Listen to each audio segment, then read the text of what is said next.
Unit 29, Gateway. Fans feel for feeling's own sake. They make meanings beyond what seems to be on offer. They build identities and experiences and make artistic creations of their own to share with others.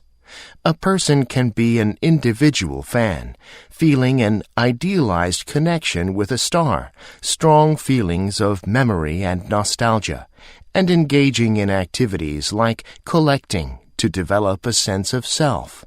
But more often, individual experiences are embedded in social contexts where other people with shared attachments socialize around the object of their affections. Much of the pleasure of fandom comes from being connected to other fans. In their diaries, Bostonians of the 1800s described being part of the crowds at concerts as part of the pleasure of attendance. A compelling argument can be made that what fans love is less the object of their fandom than the attachments to and differentiations from one another that those affections afford.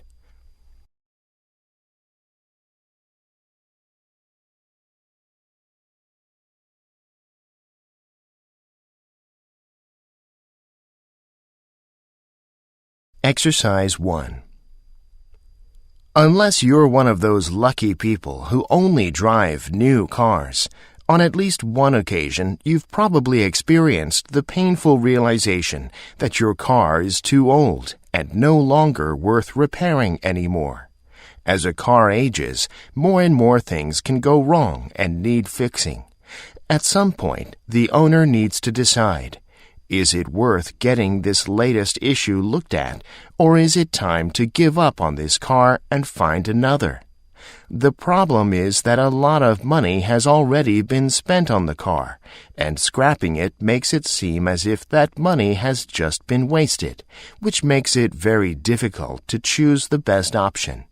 It's a problem known as entrapment, when a person gets trapped into making the wrong decision just because they've previously invested so much.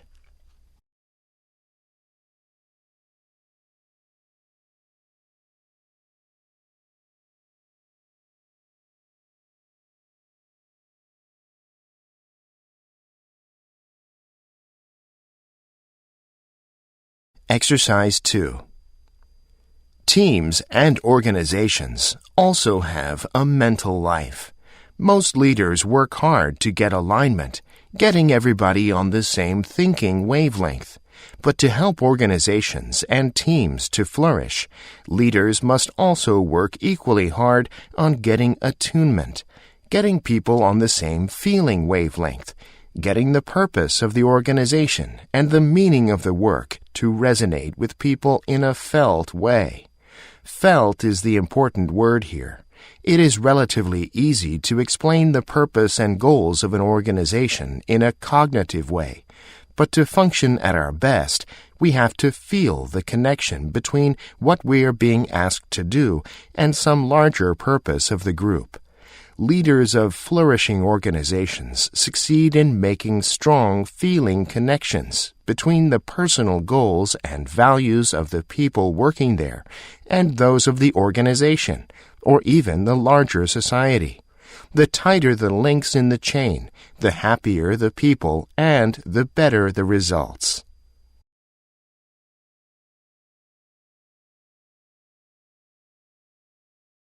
Exercise 3. In the door-in-the-face technique, a large unreasonable request is made, which is turned down. This is followed by a smaller, more reasonable request. People are more likely to agree to this smaller second request when it is placed in the context of the more unreasonable request than if it had been placed at the outset.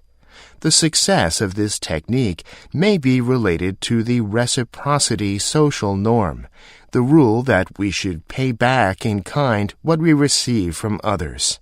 The person asking for our support or assistance appears to have made a concession by giving up their initial request for a much smaller one, As a result, we feel compelled to reciprocate and agree to the smaller request. A common application of door in the face is when teens ask their parents for a large request, attending an out-of-town concert, and then, when the permission is denied, asking them for something smaller, attending a local concert. Having denied the larger request increases the likelihood that parents will acquiesce in the later, smaller request.